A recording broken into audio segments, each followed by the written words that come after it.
is crazy. Yeah, Thanksgiving, and then 8 days the regular season's over with, and then there we go. Yeah, it's unbelievable. It's quicker as you get older. Yeah, it always does. I think of it every day. That I try to tell people that when they start bitching. All right. Hello there, and welcome to the Hawkeye Hotspot podcast here on hawkfanatic.com. I'm Rob Howe, joined as always by Scott Docterman from The Athletic. It is Thursday, November the 16th, a little after 9 a.m. Central Time. We are 1 week away from Thanksgiving and 8 days away from, as Scott said before we started recording, from the end of the regular season for football. Crazy how quick this stuff goes. And as Scott and I get older here on the Old Dude podcast, the days go quicker, the years go quicker, and here we are. Speaking of that, I was out raking yesterday, Scott, and I'm hearing from muscles this morning that I hadn't heard from in a while. Yeah, they wake up the echoes, don't they? Yeah, I tell you what, yeah, luckily I did it in spurts, and we had a really big one, and then I had my kids really help, which has been good. So we just have a little bit more to do, and one more tree that is holding on to its leaves like it's two kings at a blackjack table deciding to split. So yeah, but there's 20-mile-an-hour winds today, so I'm just waiting for the big giant pile of leaves I have at my curb to get blown into my yard and the neighbor's yard again. Luckily, the big vacuum cleaner came by yesterday, so because I hope they get to us this morning before the wind does. Yeah. Yes, love the leaves though. Well, we have here's a segue. We have plenty blowing through the Hawkeye sports scene this week, Scott, and I guess we should probably start with the bad news, the biggest news of the week, and that's Cooper DeJean, star Iowa defender, returner, and as Kirk Ferentz said last night on his radio show, one of the best football players he's ever been around. And I was thinking about that, and maybe we can start the conversation there. You've been doing this a long time. I've been doing this a long time, and I don't want this to seem like a memorial for Cooper. He's obviously got his best football in front of him. But this season's over, and that really sucks. He is out, and I think there was some hope he'd be back for the bowl game, but probably not worth taking that risk, even if it's kind of, touch and go at that point that he might be able to get back. But I was going through my mental Rolodex, Scott, which has got a lot more cobwebs than it used to have on it. But yeah, he's right there. I want to sit down later today and maybe write down some of the guys that I would put in his category. And there's different ways to, I guess, frame it and classify, best player, most electric player, he just is one of those guys. This is what I came to. He's one of those guys I think you could put anywhere on the field with his that, accepts his body type. Like, he's not going to play defensive tackle, but he's going to succeed wherever you put him on the field. Just the natural instincts you see from him in playing cornerback and punt returner, two of the most instinctual positions, and very skilled too, but a lot of instinct. I've never seen, and Charlie Jones, don't get me wrong, Charlie Jones, I didn't think I'd see anybody as good as him for a while. And Cooper DeJean is on the short list for me of just natural football players that have come through here in the 27 years I've been doing this. Last one I saw that reminds me of him is Tim Dwight. Because Tim Dwight was the same way. DB, yes. Running back, yes. Wide receiver, of course. Quarterback, well, I think Cooper probably has a beat there. Punt returner, both were unbelievable. Kick returner, they could have both done that too. Mm-hmm. Just a pound for pound, the great players we've ever seen. I remember at the very end of Hayden's era, he said that Tim Dwight, pound for pound, him and Jerry Levias were the two best players he ever had. And I would say pound for pound that, and I don't say this lightly, but pound for pound that Cooper DeJean is the best all-around football player that Kirk Ferentz has ever had. And that doesn't mean he's the best. I mean, Bob Sanders was the best at what he did. He tipped the field in different ways, but he didn't have the ball in his hands the way Cooper did. Cooper has a different level to him. And Bob could impact the game from a physicality standpoint that maybe Cooper couldn't. But Cooper can affect change. He didn't allow a touchdown this year. He's got 4 returns for touchdowns, 5 really. You put an asterisk by it. And then there are others that came close that, he got knocked out at the 5-yard line, or he had a 45-yarder called back because kind of a weak block in the back call at Chicago. So there's just so much to him that he's done. Can I add something? Yeah. Punt coverage. Yes. Gunner.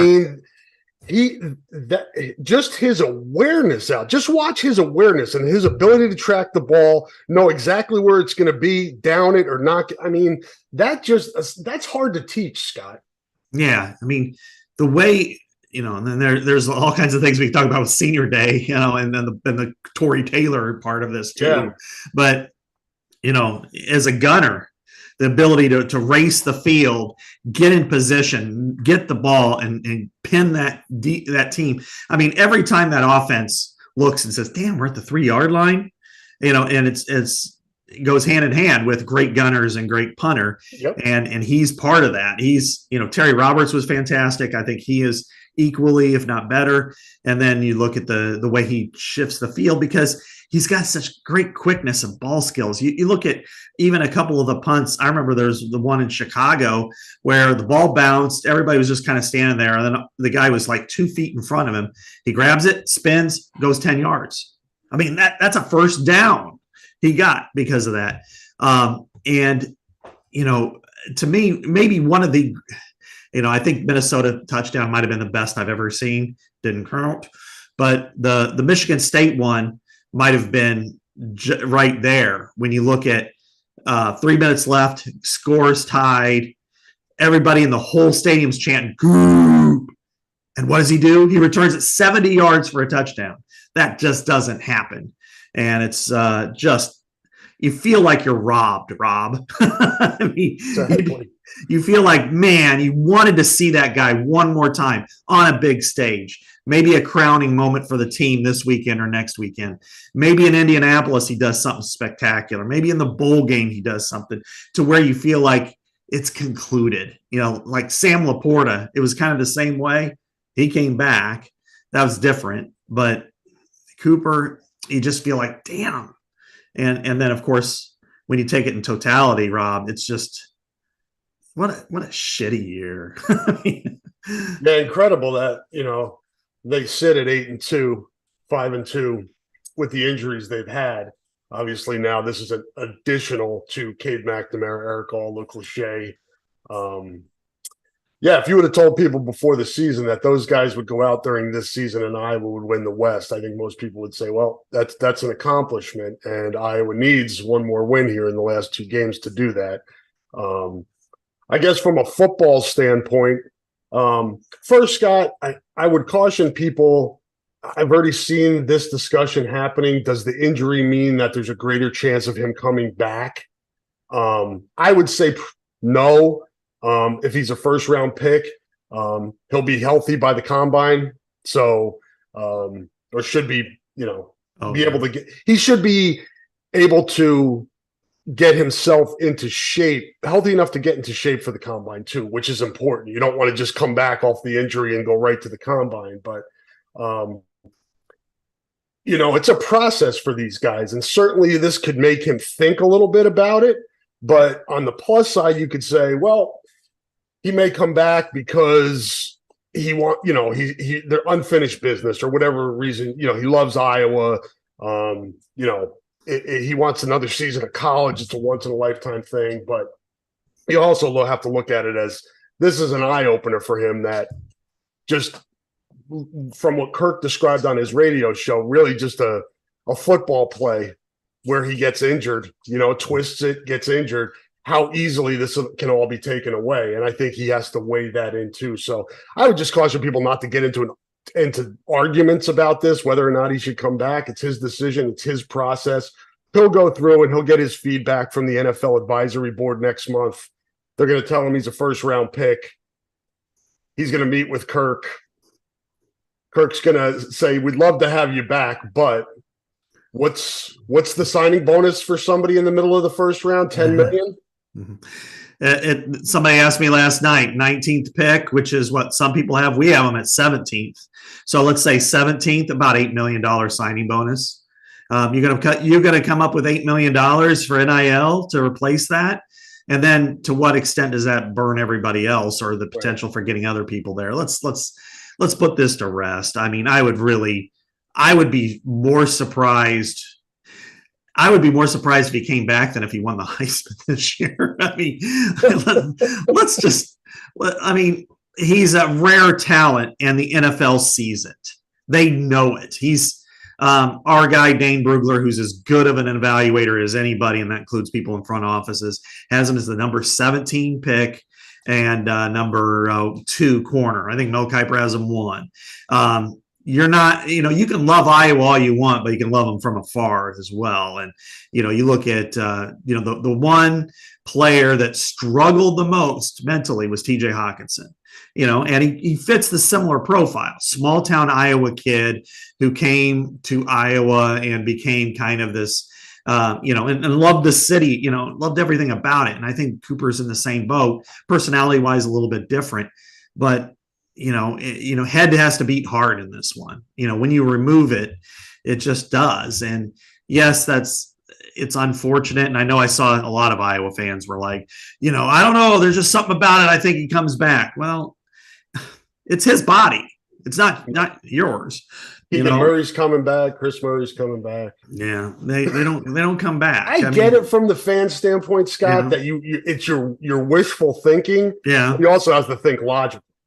Right. And you look at now, let's take another person in a similar situation. I know with Luke Lachey, that one, I think you could maybe have a little more hope with, although, I haven't talked to Luke or anybody with him, so I can't, this is pure speculation, but how does his draft stock figure in right now versus what would it be like if he did return for a senior year? That one to me is probably more logical, because how does the NFL view him after a very short window, 2 games this year? Even though they're pretty spectacular, but do they view him as, hey, to me, I think his line, in my opinion, would be top 100. If you could be a top 100 guy, you probably still go, but which is what, 3 rounds? 3 rounds, yeah, roughly. Compensatory picks and stuff like that. Yeah. We'll just call it top 100, and by the second night, and if he could be there, I think you go, because again, you see the mortality of yourself in this situation. And that's what the other thing with Cooper is. He looks around and he's like, the 3 most impactful other players on the team went down with season-ending injuries. I could do the same thing. This is just a 6-week deal, which you really wish would have happened in April, because it's just it's a broken fibula, but it's one that could heal very quickly. He'll probably be ready to start training by January and everything. But what's the combine, first week of February? No, it's the last week of February, first week of March. Okay. So he's got plenty of time. For some reason in my head, I had beginning of February. No. So, yeah, but with Luke Lachey, he should be close to that by the end of the bowl game era, and then he'll have a decision to make too. But then again, if he comes back and if NIL is pretty good, bingo. I was just going to say he's a guy you might be able to hook back with the NIL. Yeah, and he had some decent NIL this year, and he could probably have some more. And if he comes back and makes an announcement, and people are like, "Oh yeah, I'm chipping in for this." Then I think you might be on to something with him, because then he could put himself in the first round.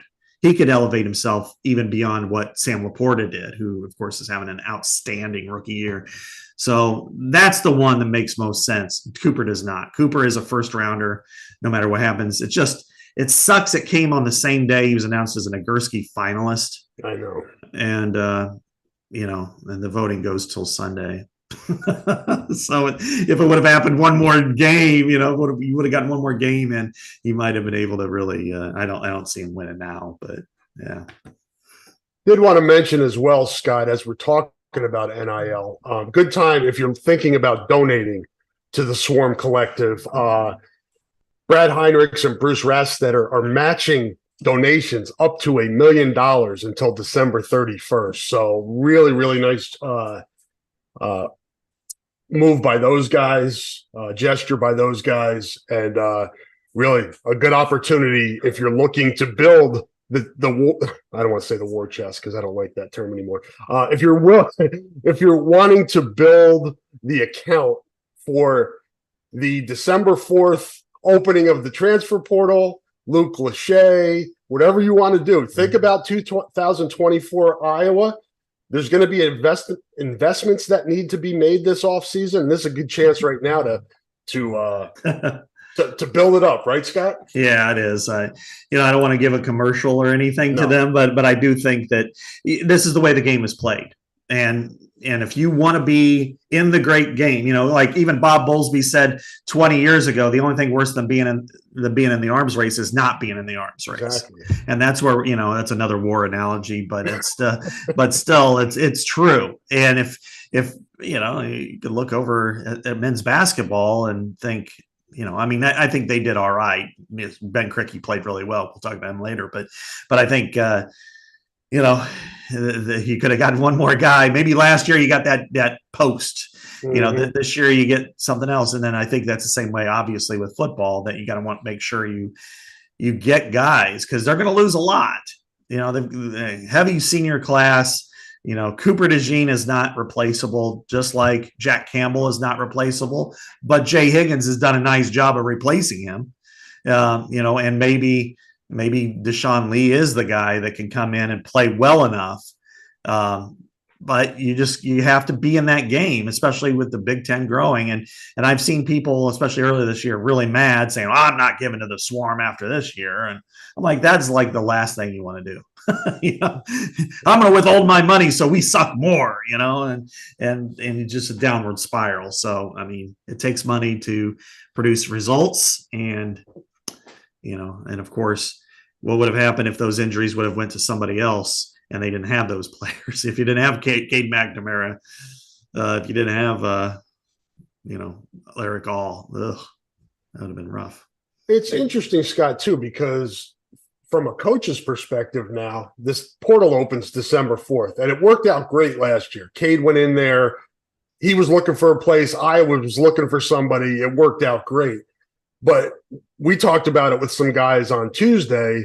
I think I only asked Quinn Schulte about it, but I was in other media scrums where other seniors were being asked about whether or not they were going to come back. And that is the, connected to this NIL discussion, because, they're going to weigh what are my opportunities at the next level? What are my opportunities here? Sebastian Castro, you mentioned Jay Higgins, guys like that could be really impactful when they come back, if they come back. Mm-hmm. That's an important discussion. And those guys have a decision to make. It's kind of like recruiting. I like to tell people it's a process. You wouldn't expect guys to have their minds made up now. Some guys do, some guys no, but you want to go through the process. NFL Draft Advisory Board, talk to the coaches, not thinking about game plans during the week, for the next couple weeks. Give these guys a chance to kind of evaluate what their positions are, but also make sure you have your offer, for lack of a better term, set. Well, exactly. And, the weird thing is, because of the COVID year and some people redshirting, some people not, it throws Jamari Harris and Jay Higgins into this category. And they're, as well as some of the seniors. When you look at, you go down the list and you're trying to figure out Luke Lachey again, another one, who are you going to target? Who are you going to let go? And, like Logan Lee said no. And I understand that he was thinking about going last year, just because, he's a married guy. He's, and it makes sense, go ahead and move on. But the defensive backs to me are pretty critical in this one, along with Lachey. For some reason, I just think Higgins is probably going to go, because what does he have to prove? Yeah. If he's a 3rd to 4th round draft pick now, he's a 3rd to 4th round draft pick next year. He's not going to grow 3 inches. He's not going to, he's already shown what he can do on the field, and he's not going to be able to grow or change the aspects of him that are going to be knocks. Exactly. They're going to go through the process. They're going to say he's limited in this area. They're going to say he's an ass kicker in this area. And some team's going to go, yeah, I'm spending the late 3rd, early 4th pick on this guy. And if he came back for one more year, he wouldn't. Now he might say, what do I want to do? But I always said from day one, and it's different now with NIL, is if you've got 8 years of football left in your body, get paid for 8, not 7. And I think that leads into, being vested. Yeah, you start to build up. All of that stuff matters. The year you spend in college is one less year you get on your retirement for the NFL. Exactly, because somebody like Jay, if healthy throughout his career, he's going to be a vested veteran. He will be. He'll make it through the end of his first contract, probably at least somewhat into his second contract. He'll be at minimum a 6 to 7 year player, and a quality player at that. I look at him as kind of like Anthony Hitchens. Hitch was a little bit more athletic, but Jay's an ass kicker. Oh my God, he's an ass kicker. And so he's going to be a guy that's going to be on the field. But to me, I think the big decisions, are Lachey, of course. I think he's probably number one. But I think the 3 DBs, because I don't see Jamar Harris getting drafted. I don't see Quinn Schulte get drafted. Castro maybe late, maybe, but probably not. Maybe a 7th round guy. I mean, because you look at Geno Stone was a 7th round guy, and he had better ball skills, although Castro's a bigger hitter. So I think those are guys you can lure back. And then you look at the secondary. If you're bringing them back along with Wampa and then Lee, because let's just not put DeJean in there. Yeah. then you're going, all right, you got something cooking there, and then now linebacker will be a major question mark, as it was this year, but more so.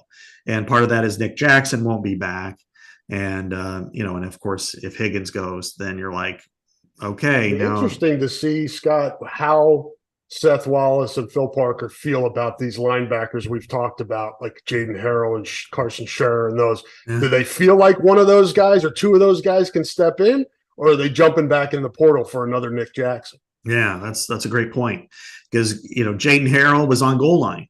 They had a 6'4" and he was on there. Big player, big hitter. Can he take a step and be a major contributor? Carson Scherer is, they've liked him for a while, but he's been hurt a lot. Yep. Jackson Rexroth has played a lot. He's not on scholarship yet. What's the future for Ben Keeter? Is it going to be on the mat, or is it going to be on the field, or is it going to be both? I think right now there's a lot of questions. So my guess is they've got to get in the portal for at least one linebacker. And in a perfect world, the Iowa way would be MAC level, maybe FCS level guy, throw his name out there, like Adam Bach was, when he was at South Dakota State. Go get that guy. Hey, you want to play up a couple levels and maybe get a chance to get to the pros? I think that would be good. And then, I'm curious, just, somebody like Y.A. Black. Stats do not jump off the sheet, but when you're a 2-gap defensive tackle at Iowa, you do not have stats. But you know what? He's been a really good player, and so you're probably going to need to think about that one too. So it's really a pivotal year, Rob. When it comes to the offseason, and we spurred this all on because of Cooper DeJean, but it does lead down this road of a lot of question marks, and you're going to have some attrition. There's going to be some players. I don't think I'm throwing it out there that I don't think, three running backs are going to stay happy. I'm guessing a quarterback may leave. Yeah, a quarterback probably will leave. I'm guessing one of the 3 guys who play running back will probably leave. You never know about a wide receiver too, or 2. It's just the way the game works. I would think, though, if you have a Lachey Ostrenga combination, that's one hell of a duo next year, because I really like Ostrenga. So they've got some strengths. They've got a lot of weaknesses. but 2024 still is a month and a half away.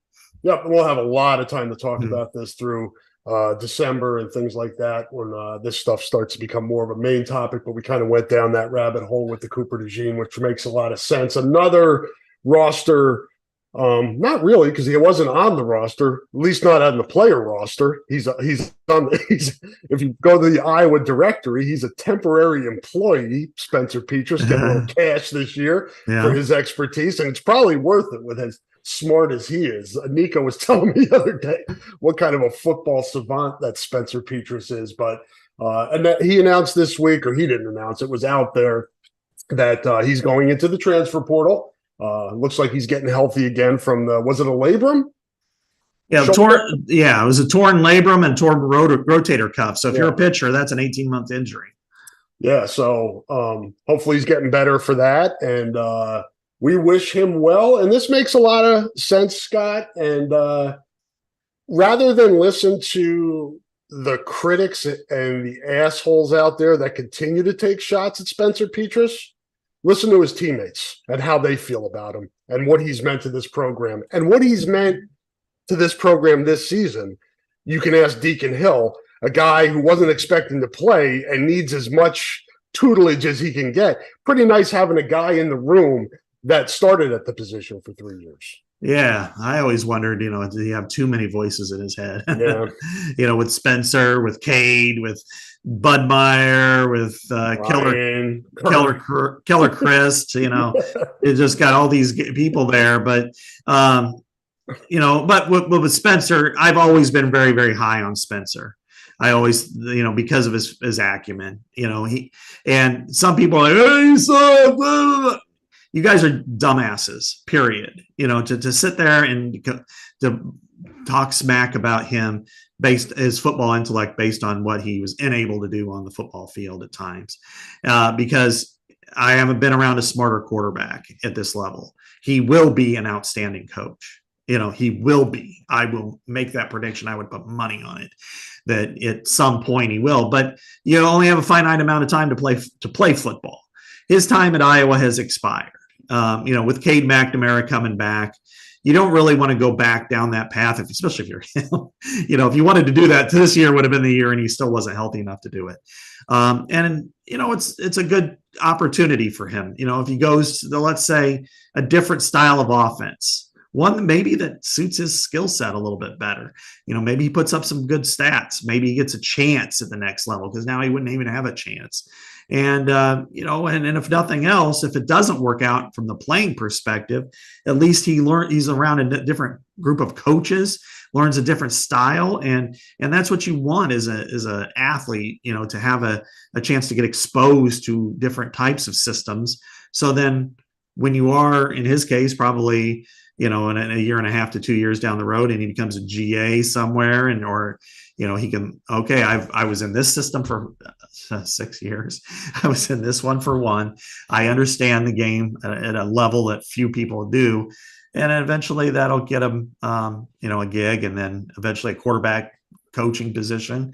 And somewhere down the line, probably in 8 to 10 years, maybe a coordinator's job. Yeah, no doubt. He's got a bright future ahead of him. And this will be, as Scott said, a chance for him to kind of expand his network, right? He's got the Iowa network right now. Wherever he goes now, he'll be able to make new connections, expand his network. And that's a big part of getting into the coaching business if things don't work out for him on a professional level. And we'll see. I wish him nothing but the best. He's one of the nicest kids that have come through here that I've covered. Just a really down-to-earth, polite, bright young man, and I think he's gonna work out. I think he's gonna be okay. Scott, let's hit some hoops. We won't spend a ton of time on this. Again, I apologize to the basketball fans. This is just football heavy time right now. We have a long time to talk about basketball, but there's enough basketball going on right now in terms of news wise, in terms of who the teams are playing and things like that, that we should probably at least hit on it. The Iowa men on Tuesday night lost at Creighton. Good effort, good comeback. I would say admirable effort, something you can build on. And I've seen that a lot, Scott, where people saying, okay, it's a loss, but there's something to build on here. The key to that is building on it, and not just it being a game that we're playing the 8th ranked team in the country. We get up for it and give them a run, and then we fall back to playing the level of our other competition and not being locked in, as Fran would say. Sure. At this level, there are no moral victories, but I think that's understandable.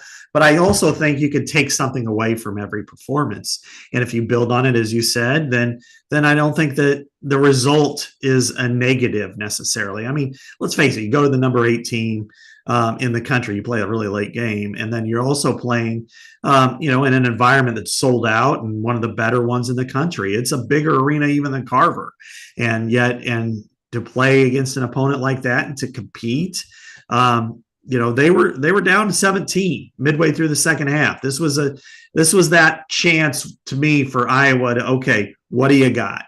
Because I didn't expect them to win. I don't think anybody expected them to win there. But, to shoot 50% from the floor, to go over there and to hold your own and to compete possession by possession, cut it down to what, 5, I think at one point late in the game, with a minute to go or something like that, and then lose by 8. Nothing wrong with that at all. In fact, I was probably more impressed with their performance than I was, would have been, or have been in the first couple of games that they won. So I think, okay, they're better than what I expected. I love their bench. I think they've got a lot of talent in that freshman class. Now they've got and Ben Krikke is everything that they want him to be and more.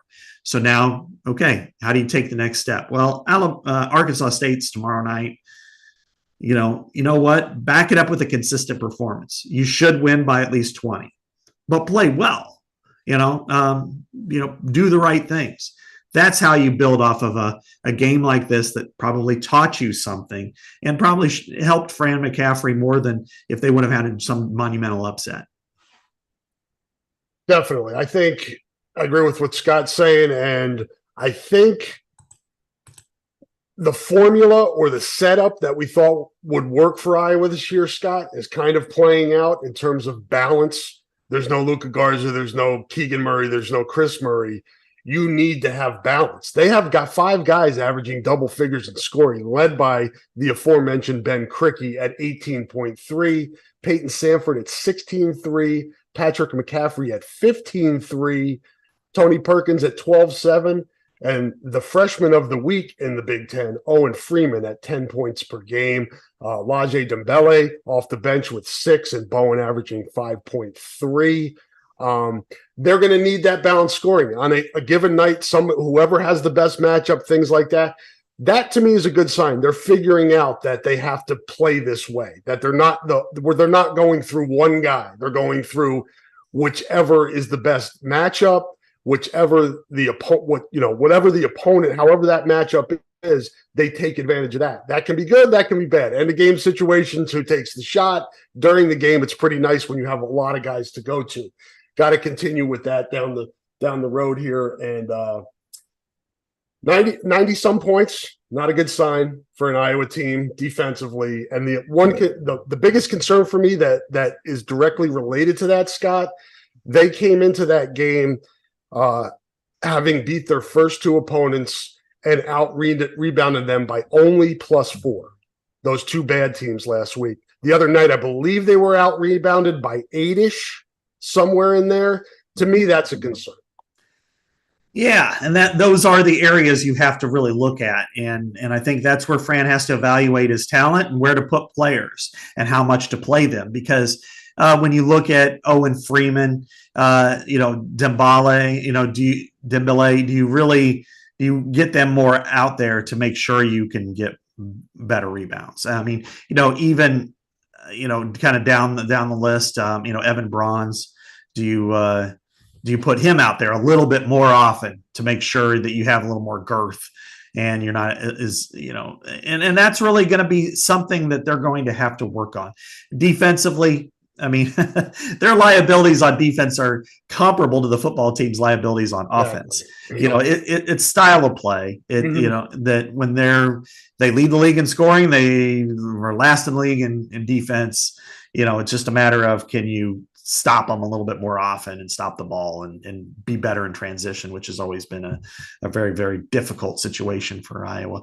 But, by and large, those are good things to have at this point of year.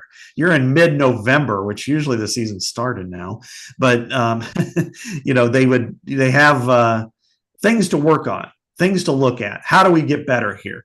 That's healthy for this time of year, and to do it where you're playing teams where you can work on it against, but also a team like Creighton next week when you're going to San Diego. Opponents that you feel like, okay, we can, now we got to see how we've progressed. Maybe you get a win, maybe you get 2 wins, maybe you only get 0, but you've got to figure out the next steps. But one thing I will say is I'm really impressed with this freshman group. I think this freshman group not only will contribute this year, but be very important this year, and then into the future be the foundation, pieces for Iowa. Yeah, and then you've got Cooper Koch coming in, and I apologize, I forget the other young man's name that they signed in this 24 class, but you add to that behind, and I think you keep the program healthy. And to reference to what Scott said, there's it's the Rady Children's Invitational out in San Diego, which is next Thursday, which is Thanksgiving. Iowa plays a 2 p.m. game against Oklahoma, and then Seton Hall and USC are also in that event. Watched a little bit of Seton Hall last night.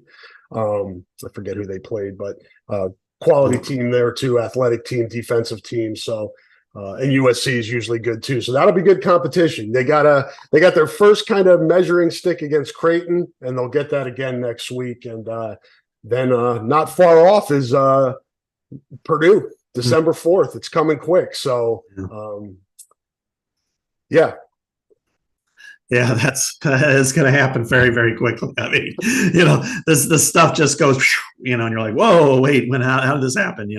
And that's where we are right now with all of this. And, so what is it? Is the 4th a Monday? I can't remember. It was Monday or a Sunday. Yeah, or a Tuesday. I think it's a Sunday, right? Isn't the football the 3rd, and that's Saturday? The Big Ten championship football, I think, is the 3rd. Or is it's a 2nd.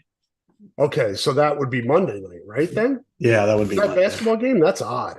Yeah, that happened last year too, because I have that. Monday. Yeah, it's the 4th. It's a Monday, but they do that almost every year where. Because I tend to be on Iowa Live, and then I'm like, crap, I can't get down there in time for that. So, one game that I think is going to be fascinating, and this is next week, is Ohio State versus Alabama in the Big Ten. And you think about it, you're like, oh, that was just a different sport. The last point I'll make on that is I had the Ohio State game on last night a little bit too. I think they were playing Merrimack. Mm-hmm. And not that I'm trying to make Iowa fans feel better, but Value Center Arena was empty. Yeah. And so it's not just an Iowa thing with attendance. It's a nationwide thing. If you play poopy teams, you're going to get poopy attendance. That's my expert analysis on that. Women's basketball, Scott, I thought they'd be number 1. I really did. But they got jumped by South Carolina. I can see an argument both ways, and I've seen people arguing both ways on social media. Really doesn't matter. Would have been a nice feather in the cap there. Iowa has only been ranked number 1 once. It was an 8-week stretch in 1988, January to February 1988. So it would have been nice to get that, and they still have a chance to get it. They're number 2, so it's not like they're far off. Impressive win last week at Virginia Tech. That happened after we potted. Iowa would build a double-digit lead. Virginia Tech would come back. Iowa would build a double-digit lead. Virginia Tech come back. But they controlled that game pretty much throughout. And then I was even more – Northern Iowa is not a Final Four team. They're not Virginia Tech. They're not South Carolina. We know that. But they're favored to win the MVC. And Iowa just suffocated them, just overwhelmed them on Sunday up at a sold-out McLeod Center. Record attendance up there. Nothing I've seen from this Iowa team has got me concerned, anything like that. I think they're figuring out how to play with a smaller lineup at times, Scott. I think I like what Lisa's doing just in terms of using this time of the year just to kind of figure out how do we make up for the loss of Monica Sonano and McKenna Warnock. And I think they're starting to figure it out. Yeah, it's going to be a season-long process because this is all about March with them. I mean, they're as good as they are. But I will say this, that I was surprised when they went with a 4-guard lineup against Virginia Tech, but it made perfect sense because you can't handle, if they would have started, Sharon Goodman, and I think O'Grady was sick. Is that what the cause was? But if you would have started either one of them, it would have been awfully difficult to match up because Kitley is so much better. And then your advantages are negated, whereas Iowa's advantages are. And this kind of comes back to styles. And when you have a lot of confidence, and Iowa certainly does in its players, is you make them adjust to you. You don't have to adjust to them. If we need to adjust to them, we will, but we've got what we want. They're going to have to defend us too. And I like that kind of swagger. And that's a strategic swagger. And that works. And so, now when you have Amore for Georgia Amore, who was phenomenal for Georgia Tech, I mean, just drilling shots. Right. That was okay. You've got somebody out there, and but it also negated to some extent, or minimized, I should say, Elizabeth Kitley, the way they decided to play. And then, of course, the best player on the planet, or at least in college basketball, did what she does, which is be awesome. Play every minute. Loves the big stage, man. Yes. She's one of those, and that's a superstar, right? Somebody who can step up when the lights are shining the brightest. Exactly. And 40 minutes, 44 points. I mean, in the third quarter, when they really needed her the most, she was there. And this is just, we're going to continue to talk about this type of stuff, but in some ways, one of these days, we're not going to be surprised by it anymore. And that is, that was the most attended women's basketball game in North Carolina history. And it didn't involve two teams from North Carolina. And I'm talking to, earlier in May, the people who run it, they're from Charlotte. They also run the Duke's Mayo Bowl. They contacted me and they said, we're putting this together. This is all embargoed, but we're coming after Iowa. We want Iowa. We got Iowa. And Iowa was the linchpin to this. They wanted to bring Caitlin Clark to North Carolina. And they wanted that TV audience with ESPN, and they got it. And then they got the sponsor to go along with it, Alley Financial. And then they figured they could bring in a really good ACC team, which of course Virginia Tech absolutely was. And voila, you've got, a game that really did well, certainly attendance wise, TV wise. You're going against the NFL, so it's going to be a tough, measurements. But that said, Iowa fit the part, and Iowa's going to do this all year long. They're going to rack up great numbers TV wise and attendance wise throughout the whole season. And tonight will be another one where it'll be sold out game, and this is going to be an impactful game. They lost to this team last year. And it's interesting too, Scott, because they could see Kansas State again when they go to Florida, because they're in the same tournament as Iowa. I don't know what the chances of that are that happens, but yes, Kansas State tonight. That is a 7:30 tip-off. That game is on FS1, so another nationally televised game for Iowa on a Thursday night. This one from Carver. It's Military Appreciation Night, and then this Sunday, the Drake Bulldogs come to town for a state matchup. The women do actually still play a round robin of in-state teams. Very nice. Yeah. Enjoy that. And then, when is that tournament down in Gulf Coast? That is next Friday, the 24th. I think Kansas State is down in that event too. Mm-hmm.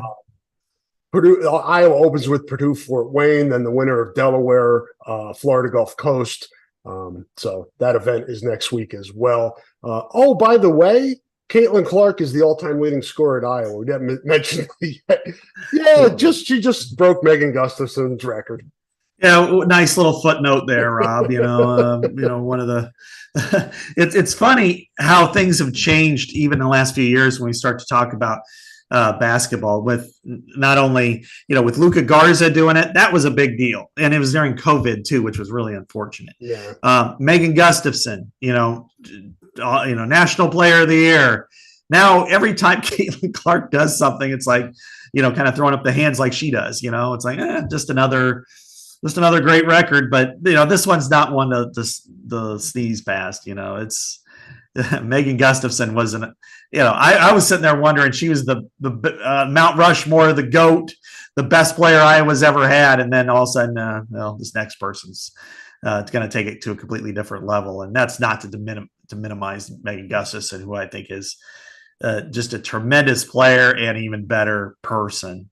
And you look, and it's what's amazing is Megan, I think it was maybe Lisa at one point, and she's like, Megan solidified our base, and then Caitlin took us to a different level outside, because you look at the way the fans reacted to Megan all those years. And I mean, all the little girls, remember the little girls wearing the headbands because she did, and she'd stand doing the mic and drill. Yeah, and the mic and drill, and the fans loved her and still do, as they should.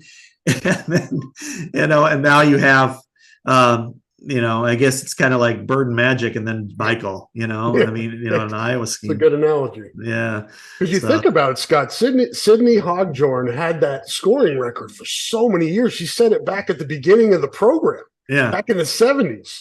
And then Ali Disterhoff finally breaks it. And she's like, yes, I got it. Yeah. Well, don't enjoy it while you can, because here comes Megan Gustafson. And Megan had even a shorter time with the record.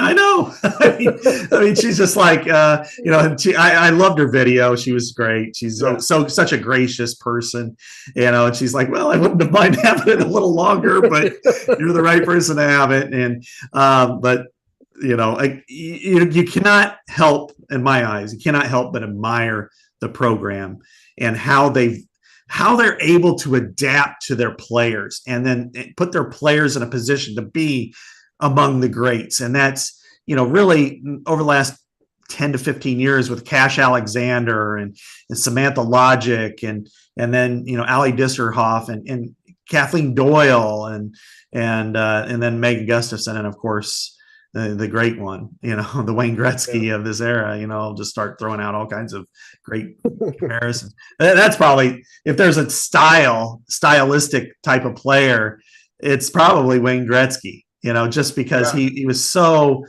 much beautiful more skilled than anybody else on the ice. It was watching the beautiful game on ice. And that's like watching Caitlin Clark, because she's so much better. She's just so much more skilled. I mean, her step back, nobody can touch it. No, I mean, they just can't literally touch it. And maybe at the next level, they will a little bit more often. But even then, once she figures it out, she'll be fine.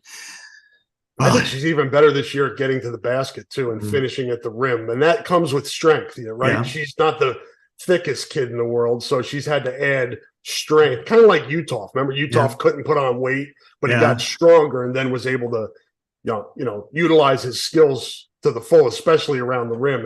And that the other night, her shot wasn't falling against Virginia Tech, and she was smart enough to just go to the basket, and she finished. Yeah, she finished, and then she also drew fouls, and that's what good players do. It's like, if they can't get in a shooting rhythm, draw fouls, get to the foul line, then you can put yourself into a rhythm. And she laps the field, and she's got great teammates and plays against great players, but she stands so tall. It's remarkable. And I know there were a lot of people around here who did shed tears that LSU got beat by Colorado to start the season. That there was a lot of, I think this is going to be a great women's basketball. The way season, Scott, the way it started, just with South Carolina jumping Iowa and then LSU losing and the fans in it. Yeah. It's just cool to see what used to be just men's sports. Yeah. With the trash talk has now gone over to the women's game. And there's negativity with that, obviously. But the interest level is what is really great to see, especially I have two daughters that are involved in athletics, and they sit down and watch when Caitlin comes on the TV, where normally, like if I'm watching some other random football or basketball game, they have no interest. Yeah, exactly. And that's the beauty of this. That's the great part of it. And it's something that's happened over the last 3 to 4 years. I did a big story from the Big Ten's perspective on how they did that, because volleyball, which unfortunately hasn't clicked here, unfortunately, because it's shocking that it isn't, because this is such a good volleyball state. But when the Minnesota-Wisconsin match, they decided, Fox decided to do this. Let's try to promote a little bit of volleyball at the Big Ten level, and work with Minnesota-Wisconsin match directly after Packers-Vikings. And then they get 1.66 million viewers. It's like, whoa, that's way beyond even our wildest dreams for this. And BTN and the Big Ten has tried to do that too. Like the strategic scheduling, Black Friday football next week, directly after that game is Wisconsin, Minnesota, or no, I'm sorry, Nebraska, Wisconsin volleyball. So it's like in the middle of the afternoon in Wisconsin that day. So you're going to continue to get a great audience. Now it's going to go against the NFL on Prime, but they're going to be all right, so, and then you drift over to women's basketball, and what we've got here, it's out of this world. So they're really propelling it. And in Iowa, every single Big Ten game is on some sort of a major, either streaming or television company. And that's organic. They don't just donate that very often. They want to make sure they've got the best. And I just remember the press release from NBC saying, 20 plus games on Peacock, including Caitlin Clark 8 times. You knew that's where they were going with her. Yep, we've come a long way from lowering the curtains at Carver Hawkeye Arena, and we're all better for it. Yes. Scott and I'll be back. Let's take a little break now. We still haven't talked about the Iowa Rutgers game. We won't spend a ton of time on that. Spend a little more time looking ahead to Mr. Bielema coming to town this week with Illinois. So we'll break that down, and we'll have our picks as well. Want to let folks know that support for the podcast comes from Systems Unlimited, celebrating 50 years of providing services to people living with disabilities and mental health needs throughout East Central Iowa. A list of their services and upcoming events can be found at sui.org. That is sui.org. Thank you to Systems Unlimited for the great work for over half a century in our part of the state, and for supporting our podcast. We really appreciate it, as we do with the folks you're going to hear from now. Scott and I will be back on the other side. Hang in there.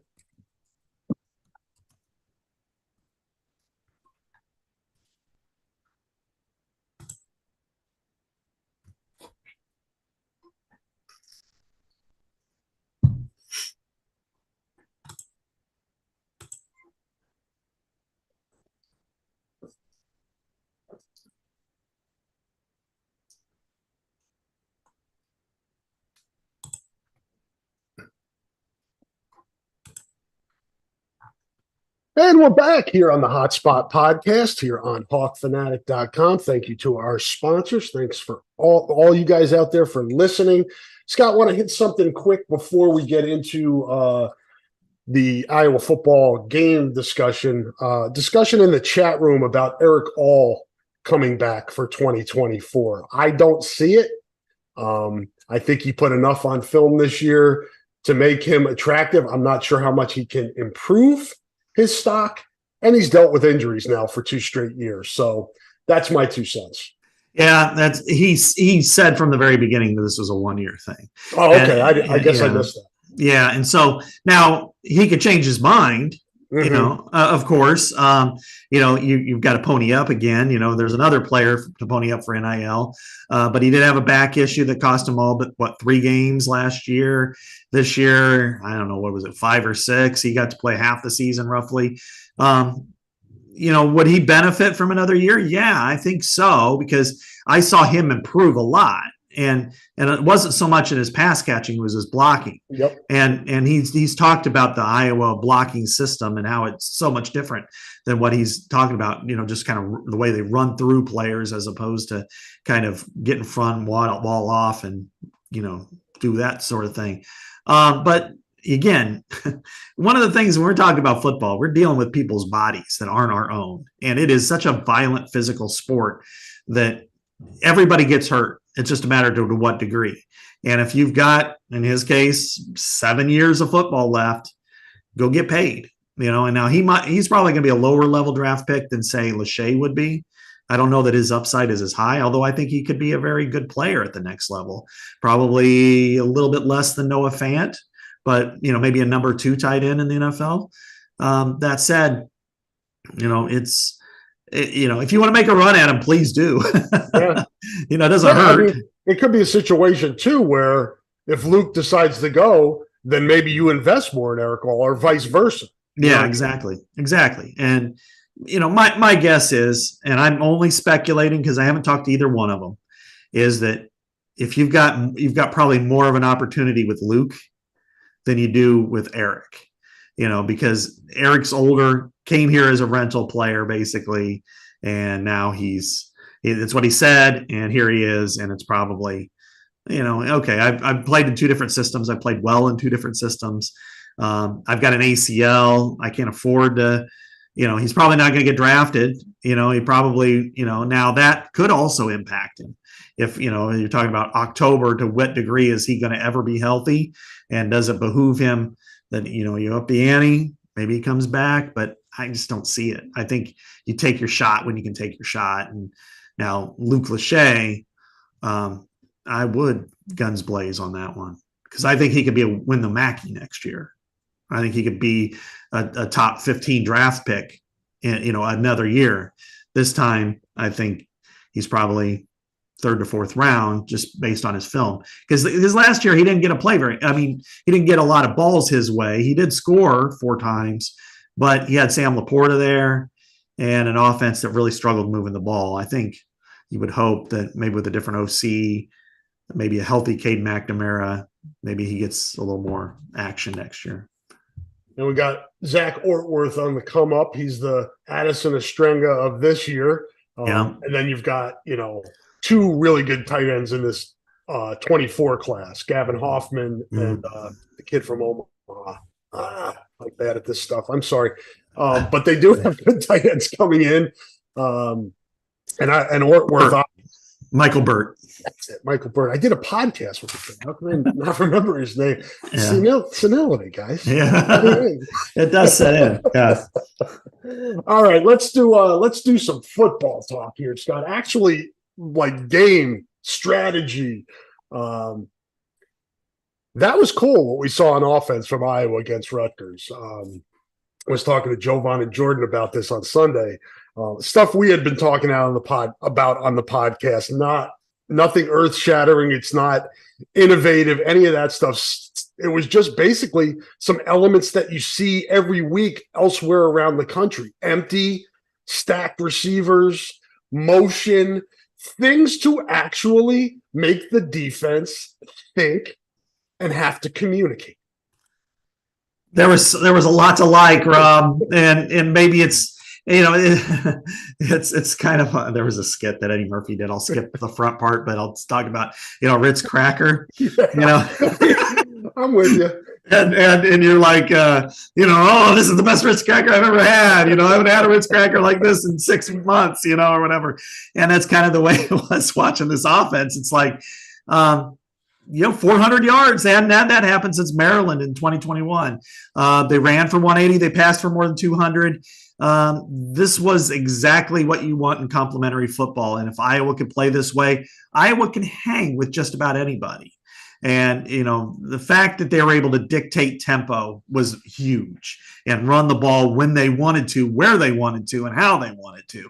And then you had a quarterback who hit 2/3 of his passes. And if it wasn't for one bad one, would have had his day would have looked absolutely tremendous. Even if they get a field goal there instead, first then they hit 25 points. yeah, that one's over. But other than that, he played the part. He did what he needed to do. And the other thing, Rob, is that was Brian Ferentz's best play game. He got the ball to Caleb Brown. He got the ball to players in space so they could make plays in space. And the line blocked well. They didn't have any sacks. There was, and this is against a good team. This wasn't Rutgers of 3 years ago. This is Rutgers of today, and they're a decent team. So, and then of course the defense is still getting better. So overall, it's hard to walk away from that and not be impressed. And I think, again, to your complimentary football point, Iowa runs 70-something plays on offense. Mm-hmm. That gives your defense a chance to rest. And when you give this defense a chance to be fresh, you get a shutout. And that's the complimentary football. That's, not getting your defense gassed. Talking to Jay Higgins on Tuesday, he was like, I feel the best I felt all year because they play 40 plays on defense? Yeah, 40 snaps. Yeah. So, I mean, that is the blueprint for how the ceiling for this team, what we can get to. I think we saw it on Saturday with a little more room to even go above that as Deacon Hill starts to get more comfortable and there's a rhythm with his receivers. Really good to see. What I hope is, Scott, that we see building on that and that what you put on film, build off of that, build off of what you did with Caleb Brown, do some different things. Now the defense is on its heels a little bit. Somebody mentioned it to me in the Mailbag podcast. They hope that it doesn't go from 2017 Ohio State to Wisconsin. Yeah. And I don't see it's not a direct comparison, but we've seen that in the past here with Brian as the offensive coordinator, where we're like, all right, this is it. This is what we wanted. And then the next week, fall flat again. You got to be concerned every week with this team. You just don't know. They haven't done it consistently. Right. That's one game. That's one game you can feel good about, that you feel like, okay, they've met the expectation. They've met what you want them to do, because defensively they were tremendous. Offensively, they played as well as they played. Really, they played better than they did in any game last year too, for that matter. So I think overall you just feel like, okay, I'm happy with what they did. And of course, happiness lasted 4 to 5 days. And then Cooper DeJean season ends. And then now it's back to misery because they're the book of Job in the Bible. But at least he didn't get hurt playing offense. Yeah, so as far as we know. That's true. That's true. But the problem is that they face a team that's capable. They're not good, but they're capable of stifling them in multiple areas. They have the best defender in the Big Ten, in Jerzon or Johnny Newton up front. He is a wrecking ball. And, how would I compare him? I can't go Aaron Donald. That's too, hyperbolic in some ways. But I could think a more disciplined Davion Nixon. I think that's a decent comp. Yeah. Yeah. That he's gonna make plays. You just got to know. You just got to avoid him when you can. And Keith Randolph's a really good defensive lineman too. And offensively, you got to be leery of a team that threw for 500 yards. Now, granted, it was like watching an 11-man team play an 8-man team. They were horrendous. Both teams were, for that matter. But Indiana could not have played a worse defensive game with a defensive mastermind who loves each other as head coach. That was gross. Huh? Head coach for now. For now, yeah. That was a gross defensive output. And, so I think they understand that they're coming to Kinnick and that's not going to happen. But they do have a really good wide receiver in Isaiah Williams, and then you have to replace the best defensive back in the Big Ten with a freshman, who played well early, but Isaiah Williams is an NFL guy, and you've got to be careful of that. And so to me with Iowa, it's about, holding serve for a little while, making sure that you don't get beat on any big plays. And then ultimately, stifling Illinois when you're that opportunity is there. And Illinois is, it makes a lot of errors. I mean, Altmaier, who's returning his starting quarterback, has 10 interceptions. He's 13, and then Paddock had an unreal game last week. But, again, coming from Ball State to play in Indiana, that's pretty much the same level this year, even though they did beat Wisconsin. It's just I think there are a lot of pitfalls, but I think Iowa is the better team here if they play the way they're capable of playing. Yeah, I would agree. And it's at Kinnick. Excuse me. And we saw, again, the impact of Kinnick with pre-snap penalties last week. Killed Rutgers. Rutgers false starts just in really critical. And part of that goes to this fan base. There's no doubt about it in my mind. We've seen it time and time again. They have to get after it again this week, senior day. I'm sure they will. Interesting. You talked about the switch back to Altmaier. I guess it's not huge because I think they're similar type quarterbacks. They do have good running backs, Scott. Caden Fegan. Yeah. A familiar name to people who follow Iowa recruiting. And then Reggie Love III have combined for 835, about 5 yards per carry. And Altmaier can move a little bit. He's got 282 after sacks with 3 scores on the ground. You mentioned Isaiah Williams, 68 catches for 893 and 5 TDs. He's got people around him too. Pat Bryant, 36 catches for 515 and 6. Casey Washington has 32 for 294 and 1. And the tight end, I love it, Tip Riemann, 3 touchdowns in the red zone. So they've got people in the passing game. On the opposite side for Iowa, Scott, Illinois is pretty good against the run. Like you said, they got hit hard in the secondary. And that's, I think, where you can get them, is throwing the ball and picking on their secondary. That if there's a weakness on their defense, that is it.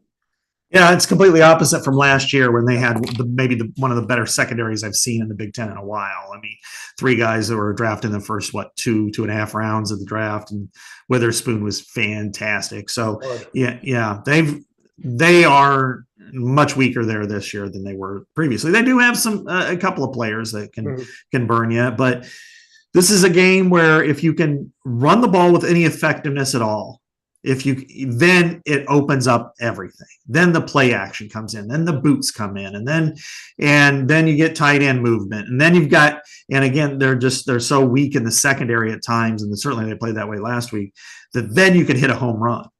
And can it go crazy if there's a 65-yard touchdown pass down the middle of the field to Caleb Brown? That they took some shots last week. I like to see it. You got to take some shots. Yeah, and that's one thing Deacon has is a big arm. He's not real accurate, but he's got a big arm. And if you can do that, then this team is more than capable of handling Illinois. It's just the problem will be is Illinois is still probably going to say, kind of like Minnesota, that they're going to just sell out for the run. They're going to stop the run. And we've got Johnny Newton. Nobody can block him one-on-one, even though Iowa will be able to at times. He's not invincible. But and if Iowa runs into trouble, then they feel like, all right, 3rd down, we'll just fake blitz, back out, and then incomplete, and then I'll get frustrated, and then Brian won't call a very good game after that, and then you're playing punt ball and hoping the defense comes up with a big play. So we've seen that familiar story time in and time out. Now it's just a matter of Iowa. Okay, you're going to have to run the ball, and they have 4 out of the last 5 games. They have. If they hit 100 yards, which historically is that marker of winning and losing with Iowa, they're 6-0 this year. So if they can run for 100 yards against the mighty Illini, then they've got it. Then they should win this game. And I would say win it. I don't know how you call it decisively. I don't see 22-0, but I think they could win it by 2 scores, maybe more. Yeah, we'll get to some of the gambling numbers here when we do our picks.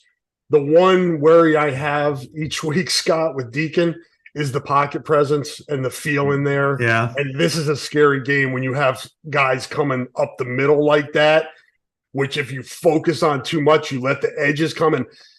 Illinois has some playmaking linebackers too if they get freed up, and that's kind of Deacon's really got to be conscious of having both hands on the football when he's dropping back. Yeah, that's critical. I mean, he's got to, and that's something that's innate, but it's also something that can be taught. And I think that's really something that needs to be impressed upon him, and and not just impressed upon him, now and but all throughout the game. Yep. That he comes to the sidelines, even if he throws and it's incomplete and it's fourth down, they punt before he goes down the field. Brian, should probably say, you know what, you need to really be focus on holding on to the ball. Okay. Just keep it in your mind. So then it just eventually becomes habit. So to me, I think that's really going to be critical here, because if Iowa doesn't make a lot of mistakes, and penalty, turnovers, especially, and they don't give up any real big plays, I think they win. But if Illinois has a good script to start the game and scores, and then Iowa turns the ball over or is sloppy or gives up a big play like right before half, the two most vulnerable times for Iowa's defense is usually the opening script and right before halftime. That, for whatever reason, that just seems to be the two areas. Then that's what can keep Illinois in this game. The last thing you want is it's 10-10 at halftime. And you're like, we dominated the whole first half and it's 10-10. And then you start putting pressure on your quarterback, and Illinois is going, oh, we haven't won here since 2000. We're feeling good. Bielema's like, yeah, He's going to have some tricks up his sleeve this week. Yeah, absolutely. First trip back is because he had COVID in 2020. Yes. Folks didn't remember, but he'll have some tricks up his sleeves for the Hawkeyes, I'm sure. And Illinois is still in the race, believe it or not. It's not the greatest chance in the world, but they have a chance. You telling me there's a chance? Yeah. To look at this, Iowa just needs to win. We probably should lay this out there for folks if they're not completely tuned in. Iowa just needs to win one of these last two games. The last two teams that they play, though, also have a chance to win. Yeah. Tie them for the West and get the nod over them to go to Indy based on tiebreakers, and that is Illinois and Nebraska. Nebraska is at Wisconsin this week. I thought I saw they haven't won there since 1966.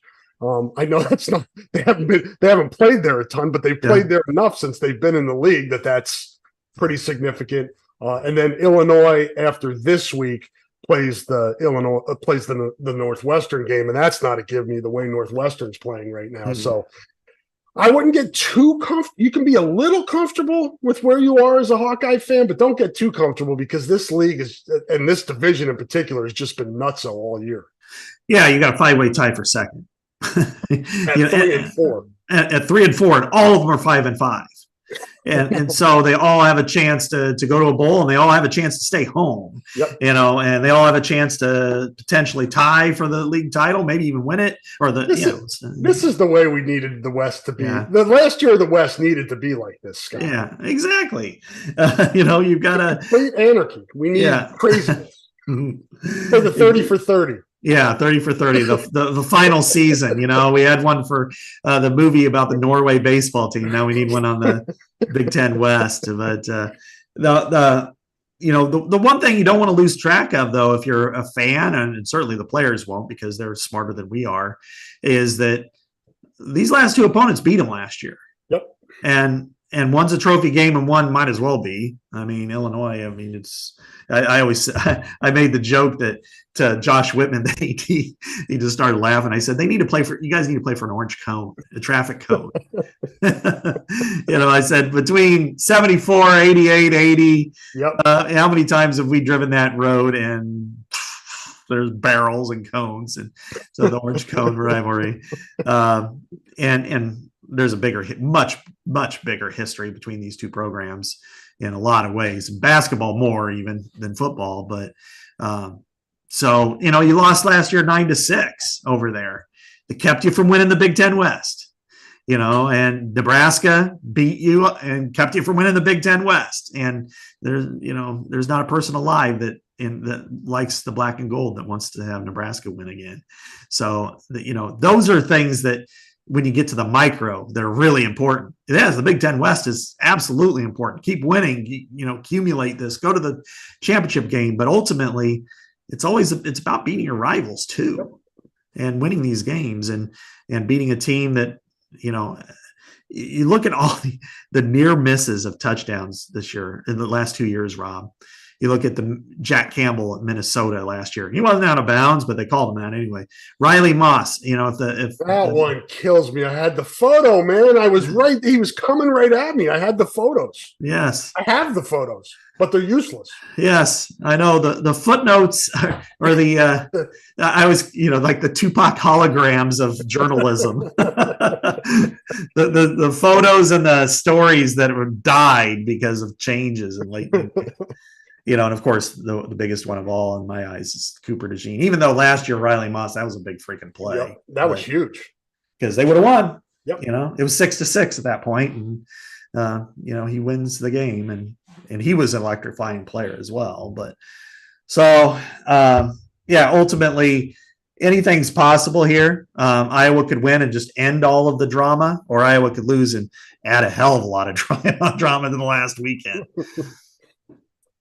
Yes, we'll see how this shakes out. It'd be nice to just put this thing to bed. And, I don't think you rest players at Nebraska by any means. But you go in there and you play carefree, and that's a better position to be in than going in there and being on the road on a short week knowing you have to win. Yeah. I think the worst possible situation, Rob, going into next week is lose Saturday and then Nebraska lose at Wisconsin. Because then the pressure's on you to clinch and the pressure's on them to get to a bowl game. And you're going to see this pressure rise, and who's going to survive? Well, it's at their place. So they're going to feel that kind of intensity. Now, if they're 6-5 and you've already clinched, then who knows? Then it comes down to what it really should be, which is Iowa versus Nebraska. But when you got all these different elements in play, and you've got a quarterback that has been very inconsistent, to say the least, going over there, then now you're got their own quarterback issues. Yeah, their offense is a little bit. They turn it over a lot more than Iowa does. Yeah, no doubt that we could certainly see football in a phone booth and rock fight or whatever other cliche you want to use the next 2 weeks. Despite Illinois' offensive output last week and Iowa figuring some things out, the over-under on this game is still 30 points. And that takes us into our last segment, the Pick'em segment. Give me the bad news. Not real bad. Better for me, of course, but I was 6-1. I was lucky. You were 4-3 last week, Rob. Hey, I'll take it. Above 500, I'll take it. Yeah, I had Maryland -2.5 at Nebraska. You picked Nebraska, and the other one was I had Purdue -1.5 against Minnesota, and you had Minnesota. So Minnesota's gone in the crapper since they left here. Yeah, well, they it's kind of like Iowa State last year. It's like, what will you give up for this trophy? Everything. And I would have thought at this point, Scott, that Iowa State is Iowa's best win this year. I know, crazy, isn't it? Yeah, it is. But I know this is a Hawkeye Hotspot, but you got to be impressed with Matt Campbell. Yep. Because their gambling situation has just crushed them. They could have been 3-9, 2-10, and then it's time to get rid of Matt Campbell. Instead, if they win their final 2 games, they're in the Big 12 championship game too. That's nuts. Yeah, they play Texas at home, which unfortunately for them, that it's going to be nice weather. Yeah.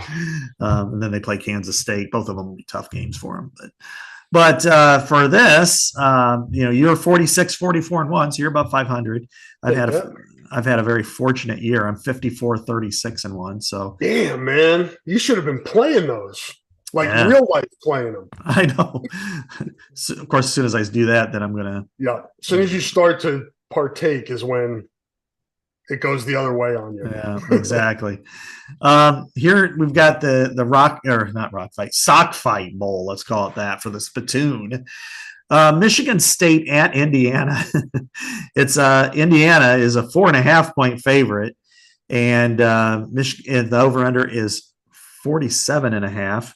Neither one of these teams are, going to a bowl game.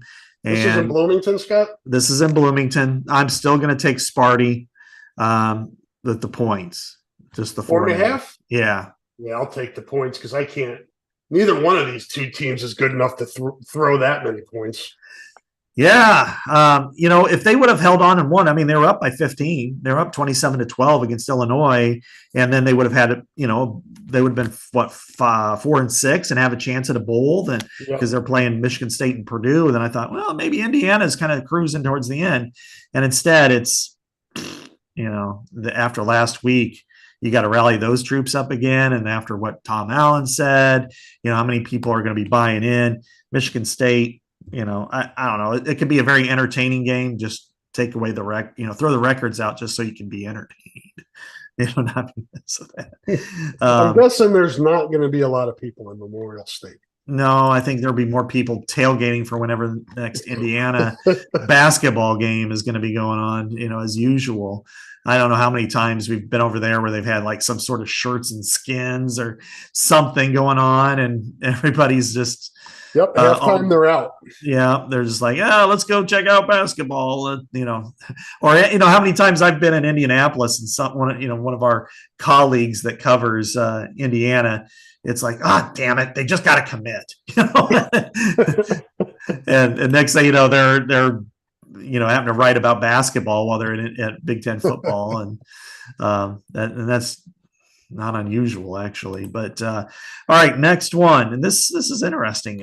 Michigan is minus 19.5 at Maryland when the over under is 50. I'm going to take the points because I am too. I think Michigan, and I'm not going to say Michigan's going to lose, but Maryland can be a weird team once in a while. And they've got a good quarterback, and all this drama at some point is going to catch up with them. And this is kind of that in-between game. You had Penn State last week. You have Ohio State next week. You're on the road. You're playing a team that's already bowl eligible, and it's got a good quarterback and a decent passing game. And you're throwing almost 20 points. I'll be there for the letdown. Yeah, no doubt. It's the sandwich game, right? Yeah, between Penn State and Ohio State. So I think just human nature is to let down a little bit. Maybe Michigan does it and proves us wrong, but I'm taking the points. And we just got the honorary captain, Rob, Noah Shannon. Awesome. Yeah. Awesome. Yeah. Yes, that's exactly what it needs to be. And we forgot to mention he'll be going through Senior Day festivities this week too. So he deserves everything coming his way on Saturday. If you're at the stadium, make sure you make it very loud when he is introduced. Yeah, I think he'll be the second loudest player next to Torrey Taylor. Purdue at Northwestern. This one flipped. Early in the week, it was 1.5 for the Wildcats. Now it's -3 for Purdue, and the over-under is 46.5. This is a really weird, hard game. And based on Purdue's won some games that you're like, wow, how did they pull that off? Last week, 49 points, what they did with Illinois. I'm going to take Purdue in this one. I just think that they might pull off a stunner. This is in Evanston? This is in Evanston. And what's the points? -3 for Purdue now. And early in the week, it was -1.5 for Northwestern. I'll take Northwestern +3. Okay. All right. We're different there. Because the public they're idiots. So if they're betting on Purdue, I'm taking the other team. I'm kidding. You're not idiots. I'm an idiot. Yeah, exactly. We're all idiots. We're like the Red Sox in the early 2000s. Rutgers at Penn State. Penn State -20.5, and over under is 42.5. I'm going to take the Scarlet Knights. Give me 20.5 points. They did not play well last week, but they played against a team that was playing really well. I am interested in seeing how Penn State responds to another week where they fired their offensive coordinator. Now they're the fifth one under James Franklin, and now they're going to be their hopes of winning the East, going to the playoff, are gone. How do they respond? And Rutgers last week wasn't a good week, but Iowa played well. This is a game that they look at as a rivalry game. This is a shoot up, where Penn State shoots down. So I'm taking Rutgers. I agree. I'm going to take Rutgers as well. I just think it's going to be really hard for Penn State to get up to the, its maximum level after. It's just it was soul crushing. Yeah. Again, losing to Ohio State and Michigan again. And I don't follow a lot of Penn State people, but still on my timelines on social media, Scott, just the stories of what do we do now? James, it seems like there's a lot of unrest in State College this week. And, having a team that's trying to keep you out of its state from taking the best players in New Jersey, which Penn State often does to Rutgers. It's a really important game for them. And like you said, Iowa played a really good game last week, wore Rutgers down as the game went on with so many offensive plays. But you look at the first half, Rutgers was right there with Iowa, and that was a toss-up game.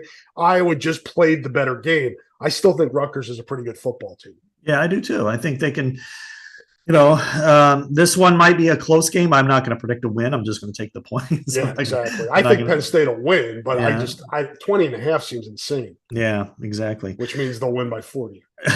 You never know. It could go either way. Yeah. But we've seen those years. They don't happen all that often here anymore, but they used to, where you get that crushing loss and it just deflates everybody, and then it spills over.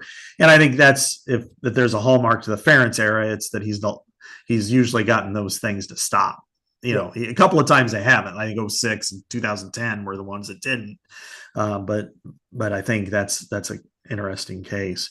Minnesota at Ohio State. Ohio State's throwing 27.5, and the over/under is 48.5. Give me the Buckeyes. I think they roll in this one. Yeah, what was the points? 27.5. Yeah, I'll take Ohio State. Minnesota is in a tailspin right now, and Ohio State's going to try to impress the voters as much as possible here and run it up if they can. Yeah, they'll run it up, and Minnesota, after a really good start, they felt really good about themselves taking home Floyd and PJ Fleck bringing it home and showing off putting it on his dresser at home. Gotta look at big picture, man. You can't look at the small pictures. I know it was a big win, but you got to move on, and they haven't. Yeah. Night game at Camp Randall, Nebraska at Wisconsin on NBC. It's 4.5 for the Badgers and 36.5 overall. So it's not a real high scoring game either for Vegas. This one is the most challenging game for me to pick this weekend, even points or no points. And I'm going to take Nebraska.